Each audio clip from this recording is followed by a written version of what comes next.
So before Mary and Meryl joined, Laila was there and they were talking about a couple of things. Of course, it's kind of explanation from my side. She didn't ask any question. I was just asking her what she's doing in the 2 hour training session and all that. And I was trying to volunteer as to why different types of yoga schools tend to be different. From their side, they try to be different because obviously they want to create their own branding. I mean, they are not teaching it free, and therefore they like to have some kind of an USP so that they can charge differently, and some people can charge more money, etc. Because they have a setup, they got to maintain that establishment, so on and so forth. They have a lot of expenditure involved. That's one reason why they try to brand it different, pick it differently. But essentially, whichever school you go, whether you go to Sri Sri school or Isha school or Iyengar school or any school you go for that matter, the core is just this. The Ashtanga Patanjali Yoga Sutra can be compressed in just two, three sheets of paper. That's all it is. Frankly speaking, it's all about trying to maintain a healthy body, healthy mind, healthy behavior, healthy attitude, be contemplative, try to establish larger than life goals and go after that. That's all, frankly speaking. Sometimes, frankly speaking, sometimes some of the people who attend the different groups I run, and they say you're saying the same thing. I said I have nothing else to say. Honestly speaking, is all I can tell. The rest is entirely up to you to practice. In which case, what is that practice all about? Why should uh, have different practices? That's because the objective of why you are learning and practicing yoga is different for different people. Some people may be doing it just to get a good body, healthy body. Some people want to use it to fine tune their mind. Some people may use it for changing their behavior, right? Some people want to run a school of their own, and quite a very very small portion we will have, yeah, um, what I call as a larger than life objective of trying to determine what is that inner light, inner source of happiness with all these yoga schools talk about. So therefore, depending upon the objective you have, the practices may change. That is why you may find it that there seems to be a bit of a difference from school to school. Um, all of us here in the call, or including those who have not joined the call, have a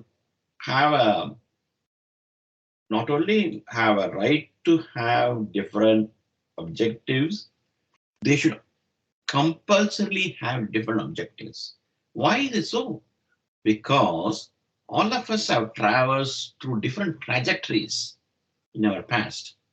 We all didn't start in the same. We are not converged in the same. We may have converged in the same point of discussing yoga here, but we did not start at the same point in our various past lives. Nor is our. That's why our objective has to be different. It will not be the same. But what is important is that once we are clear about the objective which we have set for ourselves, we try to follow through. And also, this is something I keep telling all the time. Also, set realistic goals for this life, this avatar of ours. Set realistic goals. Yeah, I would love to be the next BK Iyengar. Yeah, I would love to be. I'd like to have some 10,000 students worldwide, but that's not going to happen. That need not happen. That's the most important point, right? Um, Generally, we say that Ishvara decides what is the role, the purpose for your life, and sends you prepare and launches you in a particular trajectory.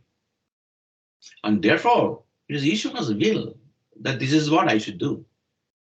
While it is his will that BK Iyengar will do something else. Isha Jaggi Vasdev will do something else. That's why we should never bother about anything else other than our progress.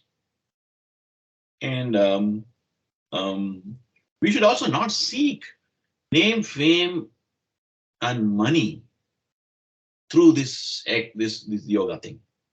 Yeah? No harm in wanting to earn money through yoga. That's not the issue. The issue is, are you doing it for the sake of name, fame, and money kind of a thing? Then you are defeating the very purpose for which this yoga was invented.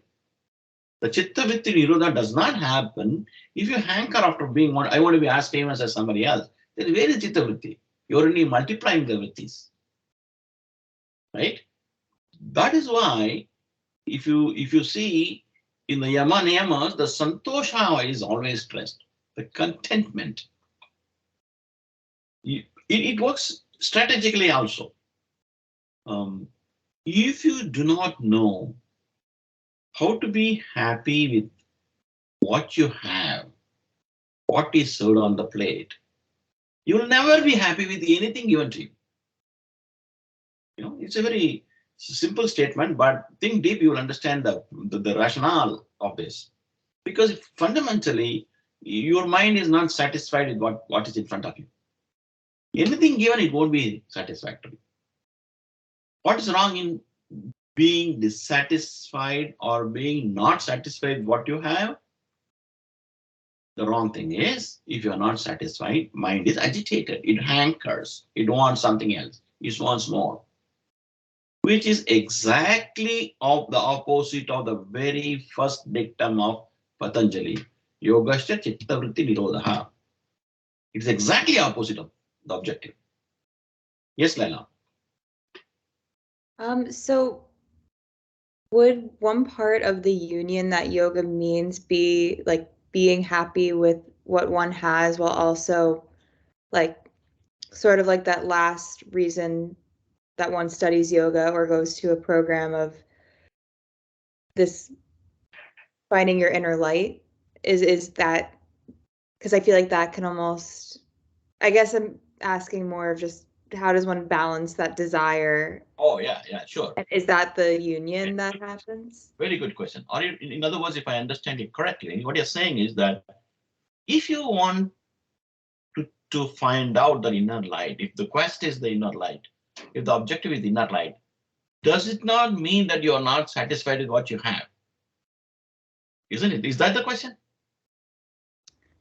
Yes, and also I guess there's a little like small part after it too of like, and I think this is one thing that I've been asked. Like I it always comes up. It's a question that I always have a hard time answering is like being happy with what you have and also having desires and following that inner light and following that inner voice.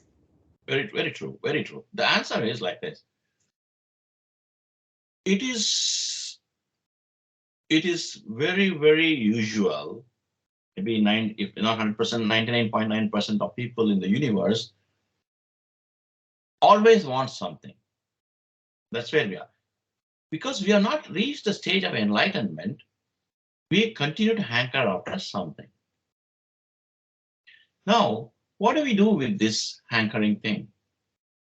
You can hanker after material stuff, which is very temporary, which can vanish, and which cannot give us infinite bliss. Or use the weakness of hankering to your advantage of seeking something which is permanent and infinite in nature. Because whether you like it or not, that's what we are. Unfortunately, when we wake up and suddenly find ourselves, our mind is hankering after something. That's our nature. In Japan, there are two types of techniques are told in martial art. One is called karate, and another is called the judo. The difference being, I'm told, of course, I'm sure Mirel knows much more than these things than I do. In karate, you use your strength, your body strength, your speed to your advantage. In judo, you try to use the strength of your opponent to your advantage. Many times you see people, judo wrestlers, the seemingly smaller guy defeats the bigger guy. You make use of the heavy mass of the opponent to your advantage. What is the strength for the other guy? Is the heavy mass. But the mass can be a problem too. We know the moment of inertia, the momentum it picks up, etc., can be enormous if you try to use your advantage. Likewise, when you're born, when we wake up one day, when we start thinking about these things, we find that we have all the problems which yoga says we should not have. We have desires, we hanker after stuff, we lie, we covet other things. Whatever they tell you, yoga tells as we should not do, we have. And whatever yoga says you should do, we don't. That's how we are. That's why we go to yoga school. Otherwise, we don't have to, isn't it? In which case, what do? Throw up our hand in despair or use the judo method and say, okay, I have a lot of desires, but I will convert it to seek this. What happens is once you turn the attention energy towards seeking this yoga, Ashtanga yoga, morph it into seeking the inner light, which are all desire based things, no doubt. We're going to see, as we move forward. I think we are the chapter 2 or 3 where we are talking about the what happens, the after effects of yoga. That's what we're discussing now. What happens is once you progress, once you get introduced your inner light, once you start enjoying your inner bliss, slowly all the hankering, etc., vanish. And in fact, you're going to encounter a statement. I think you will encounter a statement which is going to say, um, when you have a liberated mind, whether it is gold or a cloud of mud, it doesn't make any difference to you. Neither an aversion nor a desire in either case. You will take things as it comes. So the answer, if anybody asks you that question, the answer which I would recommend you tell them is, yes, you are very right. This is also a desire. This also should be avoided. But at this juncture, unless you get the inner light, there's no way you're going to burn out your desires. So the desire to do good is better than desire to go do bad to start with. And when you have the inner light, automatically all the desires will vanish. That is the way answers has to be given. Like for example, you see in my background, every time I try to bring in a different background. This person is called an Aghori. An Aghori sect among the yogis is a very strange kind of sect. Sometimes it can be, their practices can be very repulsive to most of us. They don't cohabit with the society. They live secluded. Most of the time they live in crematoriums. They choose places like that so that others will not go. Nobody goes to crematorium, right? You even for a cemetery, you go only because some your loved dear ones are there. You want to pay respect. Beyond that, you don't go there. You don't want to go there. That is why most of the time Aghoris in India is much more complicated because crematoriums can be seemingly disorganized, dirty, and things like that. The whole approach to the crematoriums are different in India, at least in the olden times. Therefore, nobody comes there. It's a good position for them. They live in forests, they live in caves. Occasionally, they come to the cities, or where there are large crowds, etc. For them, they train themselves very rigorously to treat everything the same. That's one of the reasons they like to live in crematoriums. For them, the living body and the dead body is same. Therefore, they want to literally train themselves, so they live there. There are a lot of rituals they do indulge. Sometimes even involves a piece of dead bodies, which is very repulsive to common people, but that's what they do. In other words, they're trained to extreme. It ties with your question. Their objective is different. It's not your objective. Is it? Definitely not yours, not mine, not Mary's or Mira's. We have different objectives in life. And these Aghoris have led us different type of past lives, which has brought them to this stage of being in the extremes of yoga practitioner, right? In today's world, in the internet world, social media world, anything and everything is available on your palm. That's why we get confused. The most important thing we need to have, the filtration method we need to have is that there are not, you cannot bring 9,000, 9 billion people or 8.5 billion people in the world today into a specific number of categories. You cannot. You got 8.5 billion people in the world today. There are 8.5 billion categories. Each and every person in the world is predicated by the past lives, which are different.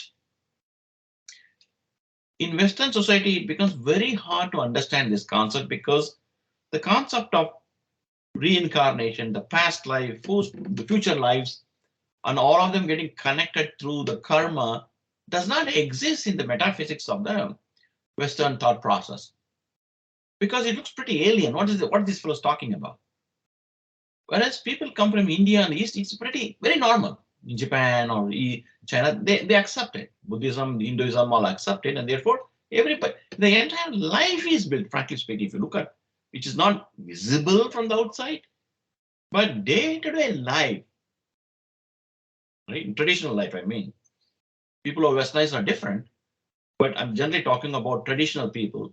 Their day-to-day life is built around the premise that everybody have had past lives and will have future lives, and all of them connected to the karma, and therefore the karma must be channelized, tweaked, so that your next birth will be better than this birth. What for?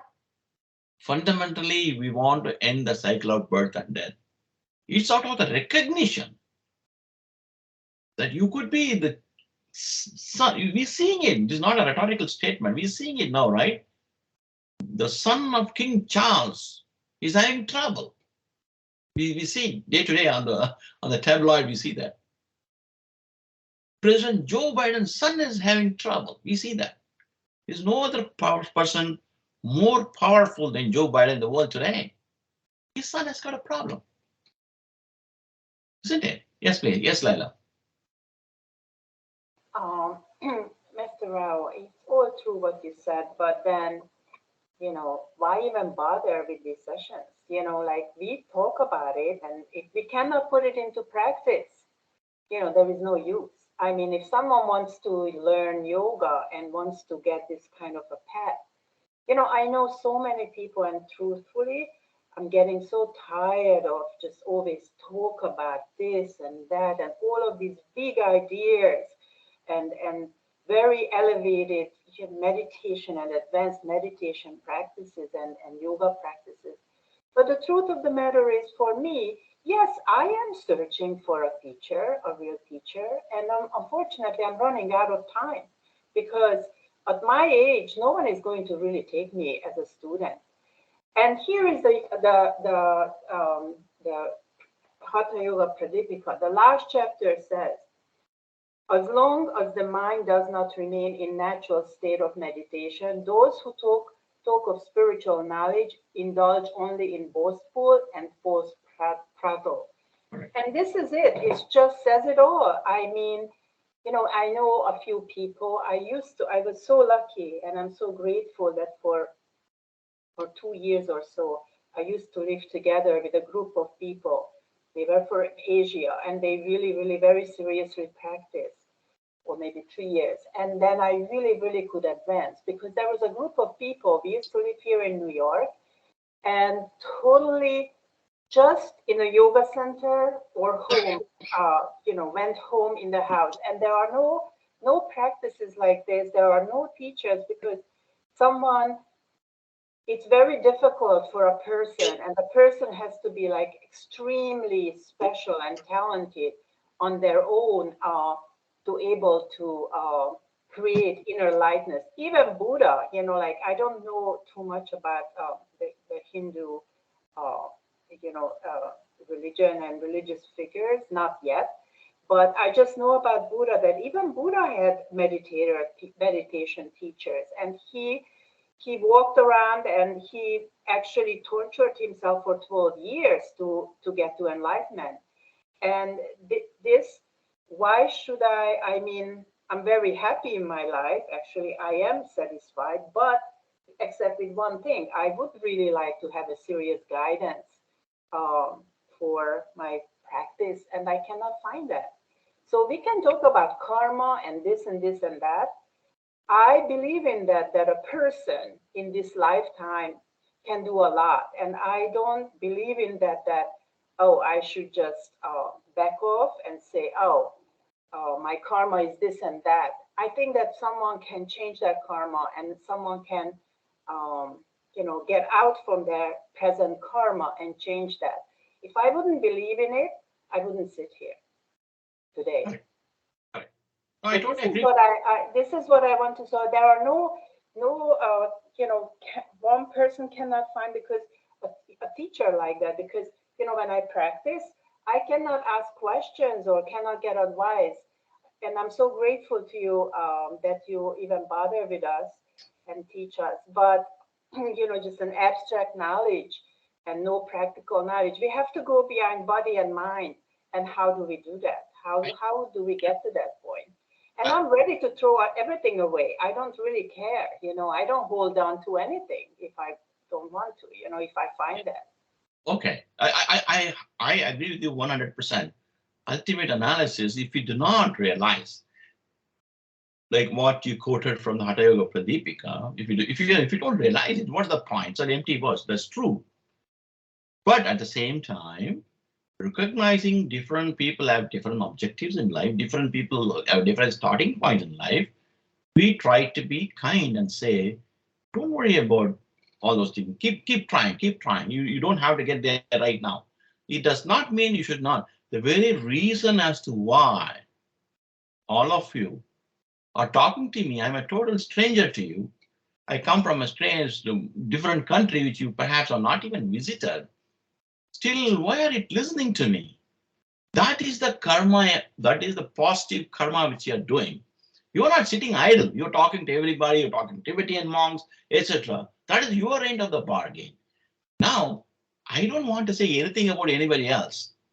Everybody, whomsoever you approach, it's not my duty to comment on, nor do I know them, why they did all those things. But from my side, I can tell you, I can give a guarantee that I will struggle with you.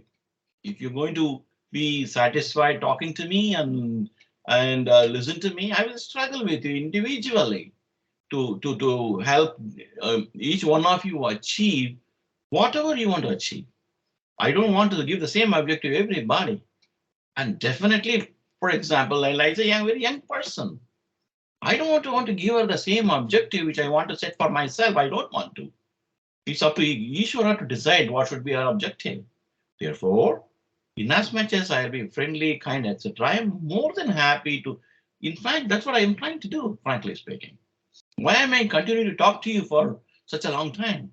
Because you're special, Mirel. I know you No, for years. I'm not special, and I'm very grateful that you talk to me. You always say that, and I don't want you to say that because we are all special. And I'm I'm just. very, very grateful to you, and thank you so much, and everyone else who's sitting in this class. But I'm just sometimes I get really. This is the only point when I get really frustrated. I can't help it. Sorry. I got it. I got it. Here's the thing, I hate to say this because it's too much of presumptuous statement, but still, since you keep talking about the same thing again and again, I want to say this. I am more than happy to guide all of you, right? I have no problem in doing that, struggle with you. And definitely, um, to a large extent, whatever I tell you is not theory, unless I myself have experienced at least little bit, at least once in my lifetime, I do not say thanks. I just do not. Therefore, I talk out of experience, no doubt about it. At the same time, I am trying my level best because we are all strangers. We are not even met each other. Maybe there is somebody who can be more helpful to you than I can ever be. I recognize that. From that point of view, I'm saying. Otherwise, don't worry. We can continue this conversation as long as I live. And then whatever benefit you get, you will get, certainly. Because ultimately understand one thing. BK's anger cannot help you. Nor Jaggi was there. Nor can I. It is Ishvara who is going to help you.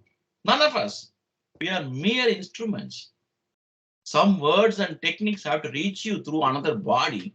Therefore, we are all coming in front of you. That's Master Rao, your guru could help you when the top of your head was burning, right? You said it. what was that? I'm sorry. When you had the heat on the top of your guru could help you, right? Yes, that's what I'm trying to tell you. Whatever little I can do for you, I will. Not an issue. However, if you want, I mean, I can recommend also somebody if that's what you're expecting. I will only recommend one person, my guru in Sringeri. Nobody else comes in my mind.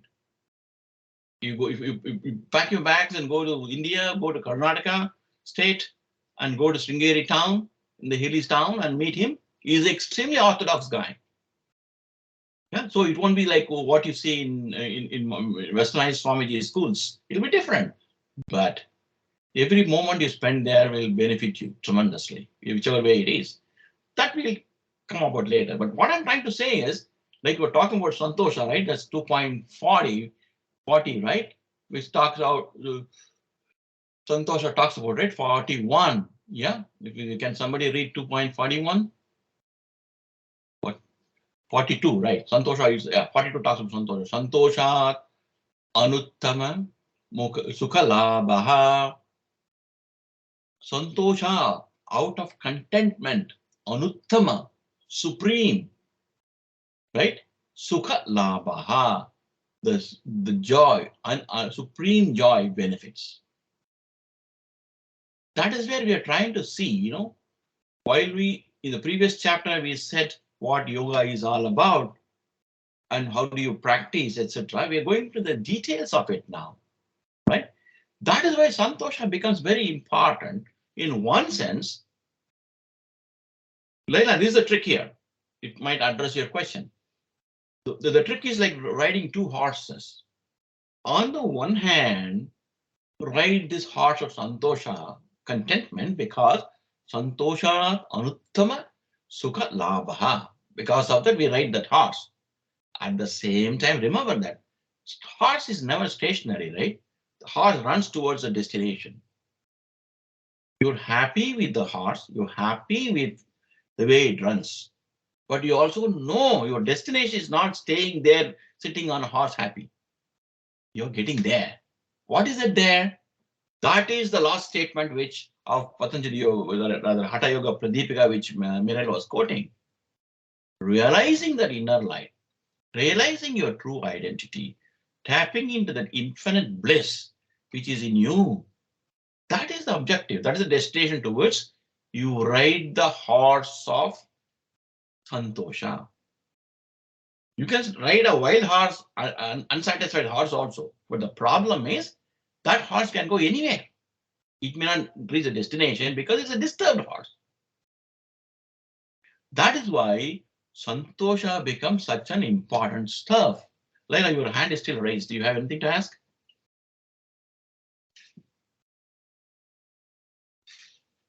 I think you're muted. Oh yes, you did sort of answer it a little bit, but what I was gonna say is that like sometimes, like there have been times when I have reached that point of bliss and fallen out of it, and then I think just sometimes at this time in my life in my 20s that it can, like I just felt so content that, but at the same time this time of my life feels so like I must be so active at the same time. And I think, yeah, finding that horse or those content horses is has been a challenge, where it feels like sometimes I can find that content horse and then I can get caught up in the much more earthly things. And it's hard finding that balance between the ether and the earth. It will come over a period of time. Be patient. That's why I keep telling. Be patient. Let's not rush. Why? Because understand, if it is a journey of only 20 miles or 30 miles, you can rush. If it's 200 miles the journey, you can rush. This is journey of several million lifetimes. How can you rush? In the 60 years, if you rush, what is the point, right? It's insignificant in the time scale we are talking about. That is why it's wiser not to rush. It will happen on its own. What is important, like Miral keeps on saying, every session she says, that's very important point. What is important is not to let these learnings to be just theory, but try to practice it. A little bit is fine, just a little bit. If you succeed a very little bit, that's also fine. Doesn't matter. Things will happen on its own. Like I said, today, every Sunday between 5:30 to 7:30, you have an option to go with your friends for beer or whatever, bingo or whatever is. Instead of you sitting and discussing this stuff at your age, think of that. Why? I'm sure you have a dozen friends who are doing that. Why are you sitting in front of me? Therefore, you are already in a path. Yes, yes, yes, Mary. You're muted, Mary. We can't hear you. No, you finish. I'm sorry. Again, you're muted. Go ahead. Go ahead. We are done. I'm done. No, I wanted you to finish your sentence. I interrupted. No, that's all. Sentences should Okay. not. All Yeah. right. So this talk is very interesting to me because having taken 2.5 yoga teacher trainings and really wanting to be that and having setting this goal for myself, I'm realizing now as I'm older, like 40 years later after, first starting yoga when I was a little girl, I realized that you can't, because what you just said, you can't rush it. You can't say, I want this and I want the real wish comes from within. And I see that sometimes my wish is not as strong as I want it to be. It's just not there because life calls me. I've been raising 5 children. They're all growing up now. And it's like, I see they're in other next stages, but when I when I think about the yoga teacher trainings that I've done, I was always disappointed. It was always like, oh, we're going to study anatomy and we're going to do a coloring book on anatomy and we're going to do this and that. Like, what is this? Like, this is not feeding this quest that I have coming from deep inside me. It's not responding. It was fine. I mean, this is what they're teaching us here in the West on how to be a yoga teacher and all that, but it didn't, it still doesn't. I'm not ready for anything. I got to go to India. That is true. That is true. But the point of fact is this. I don't want to take the fun out of your game. You will be dissatisfied with me also. You will get dissatisfied when you go to India also. Why? Because santosha comes from inside. These are all like dreams. We are all like dreams to you. You meet me, you meet other yoga teachers, go to India, meet that sadhu, find him interesting. You find certain aspects of what he's doing are interesting. This is how it's going to be because we are all external to you. What does yoga teach? Yoga teaches that nothing external can get you happiness. Nothing. That improves me. That improves the gurus you had or the teachers you had or the gurus you're going to meet. We cannot.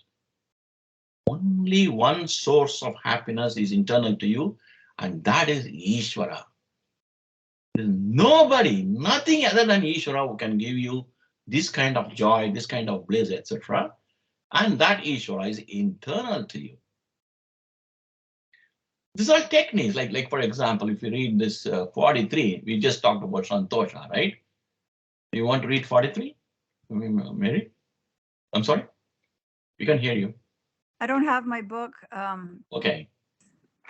No, not a problem. Kaendriya Siddhir Shuddhi Kraya Tapasaha. We talked about various tapas, Santosha, these are all the Yama Niyamas. He is trying to say what it will give you. Kaendriya Siddhir Ashuddhi Kraya Tapasya. What happens when you do tapas? What is this tapas? What it does is it purifies. The word of tapas, the literal meaning of tapaha is heat. Generally, heat is generated when two surfaces rub. Then only heat is generated, or you heat it, literally. Why are they calling this tapa is that on the one hand, we have certain tendencies which is dragging us here, there, everywhere. On the other hand, Patanjali tells us, you know what, frankly, none of that's going to be useful to you. This is what is going to be useful to you. So you want to pull back your mind, pull back your senses, change your attitude, change your behavior in line with what Patanjali is talking about. That is a friction. Yes, Leila. So what you were talking about reminded me of this diagram from Heart of Yoga. And I don't know if this is kind of what, I mean, it has to do with pranayama, but Yep. that's kind of the visual that I got when you were talking about that. Exactly. This is tapas. Yes, Mary. Can I ask several questions? Number one, Go ahead. so that's why when they use fire, fire is very important, right? It's very symbolic, right? In Hindu religion. So the Brahmins, when they pray, they use fire, right? Is that it? That fire burns and burns sort of also inside. If someone could develop that inside heat, right? That would burn like memories, thoughts. It would clear the mind. Is that it? In a way, yes. The fire is used several different ways in the Hindu symbology because everything is taught in 5 layers. At the cosmic layer, at the cosmic level, fire is the energy which produces the whole world. Yeah. In fact, the Rig Veda is the oldest text we Brahmins use. And the very first statement is all about Agni. Agni me le Purohitam. That's how it starts. We start worshipping Agni, the fire. Why? At the cosmic level, the fire is the reason why the Big Bang happened and the entire sun happened. From sun, everything else came out. Then they connect whatever is happening at the cosmic level to individual level. What happens in the body? We are a part of the universe, and therefore, whatever happens or happened during the creation of the universe must have some reflection, some impact on the body. Again, they say that the body is created by a fire to start with. The fire of desire creates the body. Kamat, they say, from the desire, the body comes out. And then there's a fire in the body which keeps it alive. Otherwise, the body will collapse. Then they talk about the fire of desire trying to achieve certain things. Then they talk of the fire which is driving the intellect. So the fire gets associated several different ways from macrocosmic to microcosmic level to show why fire is so important. Therefore, fire becomes the start. None of the rituals, important rituals in the family happens without raising the fire. You're absolutely right. Body is that, but the body is our body is the universe, right? Absolutely correct. It's a microcosmic representation of the whole universe. Yes, Laila. This might be too out there, but it did come up in my mind. But just thinking about how we're 98% water and what role that plays, if like maybe the water is the earthly part of it, and then the fire. Okay. I don't know if that's getting too. No, you're right. You're right. It's 70%, not 98%. 70% is water. 78%. Similar to water plays a very interesting point. Frankly speaking, though we talked about Agni, there are Vedic statements which say the sun comes out of water. It looks ridiculous. But if you look at the cosmology of the universe, what happened was after the Big Bang, the hydrogen, oxygen, they all combined. And what initially formed was a thick sheet of water in the universe. And they started condensing, became heavier and heavier. And because of the huge gravitational pull, they combined to form the sun. That's what even science tells us. That is why the connection is universe is 70% water, we are 70% water. the energy is represented as a fire, not necessarily fire.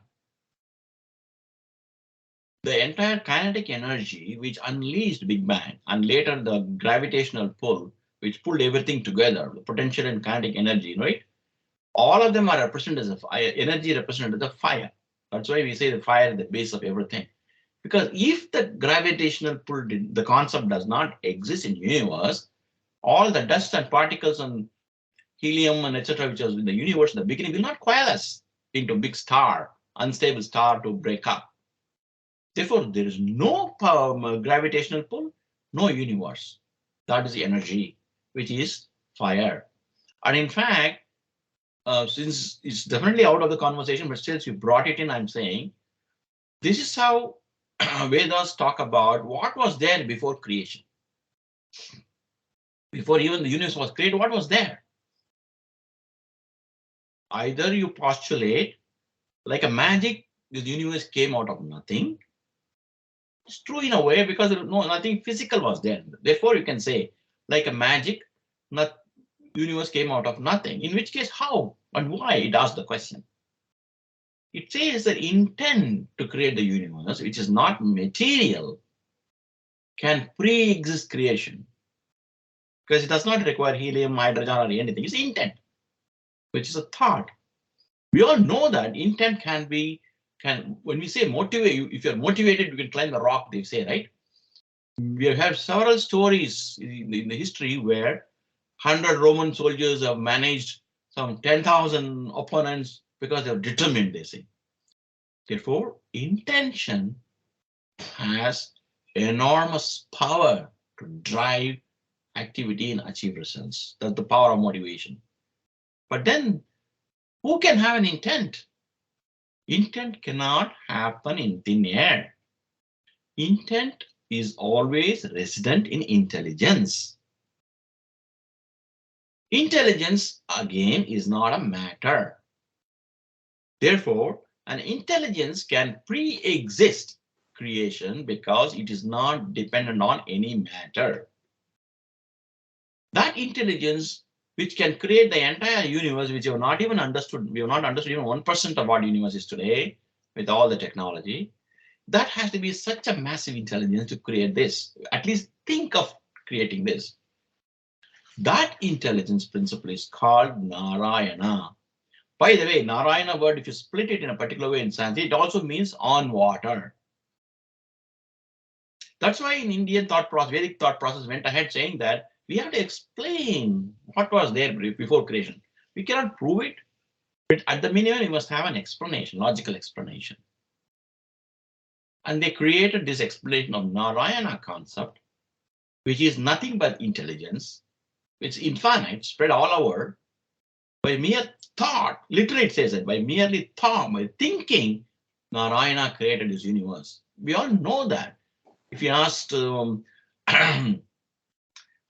is this guy? Steve Jobs, he will tell you everything began with a thought, he will tell. He built an Apple. Or Elon Musk, you say everything began with, he just thinks, why can't we colonize Mars? He says, just a thought.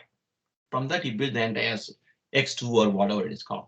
So everything begins. That's why the macroscopic and microscopic align. No? Whatever happens to us, whatever we do as human beings, is a representation of whatever the Narayana Tattva does on a big scale. If you're in the Patanjali, that's why he talks about, when he talks about Ishvara, he talks about a principle, not necessarily the God the way we think. He talks about a principle which is beyond, which transcends the limitations of space, time, behavior, attitudes, likes, dislike, this kind of stuff. Because unless you have a principle like this, these things cannot happen. That's why they keep on using logic to build up how this Ishvara concept existed, who is Ishvara and who is Narayana, and what is the relationship between Narayana and the pre-creation and the post-creation of the universe. Yes, Miral. Yes, thank you so much. Mr. Rao, I always thought that the universe, it's so endless and nothing is in it. And when it started, yes, it has to have some kind of a mind, but not the kind of mind what we have. some kind of very unusual. Like I would assume that when someone gets that kind of a very high level and goes behind body and mind, then they know this kind of a mind or can connect with this. And actually, this is not my question. I just thought about this many times that actually the universe has a mind and knows. But these things in the sutra, like Santosa and all of those things, when we practice, it happens on its own, right? As we practice alone. But what happens then? Like I feel personally that I did a lot of your mind things, and I understand that the intention is very very important, what we believe in.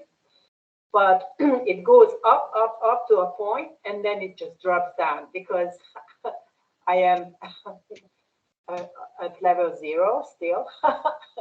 So I'm actually very, very beginner. So what should one do? How we start again, or how we start all over again, and again go and practice. Because all of these things, what's in the sutra, it happens on its own as we practice. Is that right? Keep at So it. we cannot create actually satisfaction. This has to happen. This comes from within and comes from as we practice. Because with the mind, with intelligence, we cannot create goodness and kindness and But I also believe in it that some people who born, they have more of a like they have it more than other people. They develop that already more than other people. But with practice, this all actually um, just creates itself. It Yes. develops, right? Correct. Absolutely correct. Two or three things you mentioned in this. One is that this idea, notion of Ishvara has to be something very, very different, etc. You mentioned, which is very correct. That is why in India, the concept is called Gunatita. In other words, it is beyond anything we can think of. Yeah, Yato cho nivartante aprapya manasa saha is the declaration of Vedas. Whichever way you think about it, it is beyond that. yeah, That's why it says the nature of Ishvara is such that whichever way you conceive it is beyond that. Why is it so? Because we are trying to use our limited faculties to define something which is infinite, right? That is why it says Gunatita. Whatever characterization you can think of, it is beyond that. You are right in saying that. Second thing is it will happen on its own, and I mean the same thing. We are all having different trajectories, and therefore we are meeting now for I don't know how many times we'll meet, but point of fact is we have had different trajectories in the past. Our future will be different, but we learn from each other and move on. Things will happen by itself. Then we can only do what is in our control. It's a very practical guide. Nothing great about it. All of us know that. We can only focus on what we have control on. The control we have is on our actions, nothing else. Therefore, stay focused, try to do what it talks about, what Patanjali talks about, and leave it. That's why philosophically they say leave it to Ishvara. And it comes. In fact, interesting you ask this question because 44 say the same thing. Swadhyaya Ishta Devata Samprayogaha.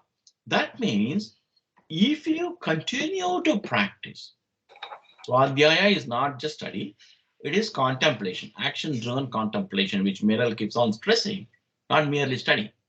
You keep trying it, works, it doesn't work, keep trying differently. When you keep doing Swadhyaya, Ishta Devata Samprayoga, whatever is the God, quote unquote, which you believe in. Ishta Devata means what you believe in, not necessarily a formal religion or whatever. Could be anything. What that you will get that vision. Therefore, once you have that vision, right? Once your Ishta Devata or Ishvara that is Ishvara, vision you have it, you don't need anybody else to guide you. It's not that he's not there before, it's not that he's not guiding before, but we were not listening. Because once you have a fixated notion that only Padirav can give me that knowledge, or some yogi in Himalayas can give the knowledge, even if Ishvara tells you, you won't listen. But when you do the Swadhyaya, what Meral is doing here right in front of us is Swadhyaya. The book is saying this. What is the point in merely talking about it? People take all sorts of things. What is the use? She keeps on asking this question, right? It is not study. It is a contemplation based on study and action. That is called Swadhyaya. If you do Swadhyaya, Ishta Devata Samprayoga will happen. And what? Yes, yes, Mirai. The last question. I'm so sorry to interrupt so many times, Mr. Rao. Can I ask you something? It's a practical thing. So it says we should burn and purify our thoughts. And, basically the mind and the heart is connected, right? So emotions, they, like in parentheses, comes from the mind, but it's somehow connected to the heart, right? So in Tai Chi, and I'm sorry to bring this up, I used to teach Tai Chi. They say that we have to bring down this inner heat into back down to the belly and burn a fire in a certain heat in the belly. Now, of course, I tried, like imagined heat, and of course I could create heat, but it was not the real heat. I know it was just a mind. Uh, because I think that the heart means space. When someone enters in the heart and can enter in the heart, that means an open space. But to able to how should I say? Um, we have to have a lot of energy to able to enter into that space. So how can we really go down? I mean, I tried with breathing, and I tried to bring down my breath all the way down to my belly. I'm not truly there yet. I mean, I can connect now to the earth, but still I don't keep. I still have desire, I guess, and that's why my energy goes up back to my heart. So how can I create, to be practical, Mr. Rao, this heat in a belly? Oh, okay. So here's my difficulty, right? In the sense that I have been trained in a particular way which does not involve any of these things. In my practice, I do my physical yoga, I sit in dhyana, I simply detach myself from everything else. Everything, including any of these techniques. I do not parse it like, the belly, the energy, the control, the breath, bring it here, focus on this chakra. I don't do any of those things. This is why I said each one of us have a different trajectory. Therefore, there will be variations. As far as I am concerned, I just detach myself, finished. All these instructions go away. None of the instructions are even valid to me. So you would suggest that we should just detach from everything? If you ask me, that, I mean, I can only tell from my experience. Therefore, I would say Tai Chi would explain like this. If you go to some other Japanese method, they will explain slightly differently. Everybody is trying to explain what they experience in their own way.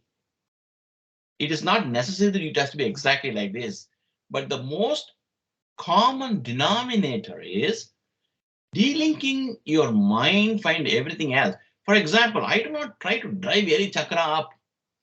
I just meditate, and sometimes automatically Kundalini rises and you feel the chakra. That's it. And it does not matter to me whether this chakra is on or that chakra. I just don't care. Why? Think of this. If indeed yogascha chitta vritti nirodha, if it is true, think about this chakra and that chakra is also a vritti, chitta vritti. Whether that is switched on, this is switched on, is also chitta vritti. I am trying to focus on Earth or Moon or Jupiter, is also chitta vritti. These are chitta vrittis. It is exactly the opposite of what Patanjali is asking us to do. Okay, thank you so much. I will just detach from everything. I won't care about this. Don't worry about, just meditate, finish. Whatever happens, happens. Keep the mind very light. That's the most important stuff. Keep it very light. Honestly, I tell you, everything, including what I say, is meaningless. These are all characterization, explanations which we give with the vocabulary which we have, with our understanding we have. the expression which comes at this point in time in my mind, I explain things. It is not true in the sense it's not absolute truth. It's a way of explaining. That's it. Forget about it. What is relevant is this. That's why he says that here, Swadhyaya, Ishta Devata, Samprayoga. Then what happens if you do that? Then 45 tells you, Samadhi Siddhir Ishvara Pranidhanat. When this Ishta Devata Ishvara comes, what happens? That Ishvara, Samadhi Siddhir, he gives you the fruit of Samadhi. What is the meaning of this statement? You are not achieving anything. Samadhi Siddhi Ishvara Pranidhana. It is a gift from Ishvara. The greatest advantage of this statement is it lifts the burden of achieving Samadhi away from you. You have to do nothing. It's a gift from Ishvara. So what does it mean? It doesn't mean you have to do nothing means nothing, nothing. Your job is to do Swadhyaya. Connect with the previous statement. Swadhyaya Ishta Devata Samprayoga. Your job is just to do Sisa. So this what I call as Swadhyaya. That's all your job is. That's what you're doing now. That you do in your meditation, when you practice yoga, when you teach somebody else. It's all part of Swadhyaya because always you are thinking. Your student asks something, you explain, and suddenly it rings a bell to you. Oh my God, I'm answering for the sake of answering. Even I am not convinced with my answer. Student being very respectful, they say, yes, yes, sir, 3 bags full and go away. But you are not satisfied with the answer. Then what happens? You start digging here and there, think about it, try some technique yourself, ask somebody. This is called Swadhyaya, a study and action-driven model is Swadhyaya. When you do it, automatically Ishta Devata Sampayoga happens. When Ishta Devata Ishvara comes, what happens? He gives you the gift of Samadhi. The whole schema is such that your end of the bargain is very simple. Just do this Swadhyaya, follow Yama Niyama. And after that, everything comes as gift of Ishvara who is resident in you. It can't be easier than this, lighter than this.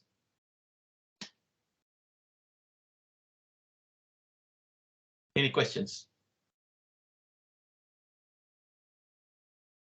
I just want to thank you. Okay, so I'm going to let go. Yes. I mean, let me try. Maybe after 2-3 years, for the last 3-4 years, I've been trying this with you. Let me try once again. The most important things you need to drop is the notion that you have to go to India to get something. Drop that. It's just a fascination. Why? What does Spotify say? Samadhi Siddhi Ishvara Pranidhana. And where is that Ishvara? He is sitting only in India? No way. Then he is not Ishvara. If he is containing only to some specific region, he is not Ishvara. He is probably President of the Republic of India. That's it. Ishvara is everywhere. Ishvara is inside you. When Ishvara is inside you, why do you have to go anywhere? What is this fascination? But Mr. Rao, you went to India also and to see your guru. I mean, you're saying this now, but you went to see your guru also. I know. I agree. What I'm trying to say is, but I went there because it was an accident. Is right? I did not seek like the way you are seeking, right? They say there are no accidents, Mr. Rao. I mean, okay, all right, you go to India. I'm only saying, do not anchor 90% of the result or benefit you are likely to get into India, going to India. Don't do that. Of course, we all like to, for example, of the hundreds of people around us, we like to meet only some people. Why? Because there's some sync amongst all of us. And we all share certain things, common bond, common thinking we have. We like to be. Likewise, you want to go and meet somebody in India, that's okay. But if you have an obsessive notion, I'm not saying you're having, I'm just saying if an obsessive notion, that only some strange looking guru in India and Himalayas can give you this. That is what I'm trying to fight with. No, that benefit can come to you from somebody who is probably running the JP Morgan Chase. Who knows? What people do externally in normal life has no relevance to this. At any rate, we know that neither that guru in Himalayas, nor me, nor the JP Morgan Chase CEO can give you this. Why? Samadhi Siddhir Ishvara Pranidhanat. That's why. It is given by Ishvara, who is within you. Seek him. As a satsanga, there's a concept called satsanga, meeting with like-minded, good thought process based people. It's called satsang. As a part of satsang, you go. Definitely go anywhere you like. Go to Tibet, go to China, go anywhere. Right? If I would go to India, Mr. Rao, I would go for martial arts in South India. And when my body is totally strong and open, then I would start to do even more yoga practice from on the proper way, more proper way. Okay, you can do that. But let me throw in some idea to kind of destabilize your thought process. Think about it. You can do any kind of yoga you like. That's not going to help you. Why? Because the notion that our happiness comes, our joy comes from something external to us is an intellectual idea. It's a wrong understanding. It's an intellectually wrong understanding. That cannot be changed by any amount of Hatha Yoga. It can only give us a better body. That's why 46 tells you Sthira Sukham Asanam. For a comfortable posture to do meditation, this yoga is useful. That's all, nothing beyond. Why? The mistake is an intellectually wrong understanding of who we are and where our happiness is. It's an intellectually wrong understanding that can only be corrected by a right understanding. It cannot be obtained by any kind of physical activity. But to do that intellectual exercise to negate that, counter that wrong understanding, you need a healthy body and mind, which comes from yoga. Therefore, you do yoga. Yes. Tirasukam Asanam is 46. Yeah, think about it. We will. It's nearing 7. I think you got classes, etc. We'll stop here. Any last minute questions from any one of you? No more questions, but thank you so much for helping us and get online and try to teach us. We are very much appreciate you. Thank you so much. Thank you. Laila, anything? Thank you. That was great. Yeah, it kind of reminded me of what we were talking about in the beginning of the different types and how, just the act of practicing is great, and then also letting go as well is just as valuable. Thank you. Thank you. Mary?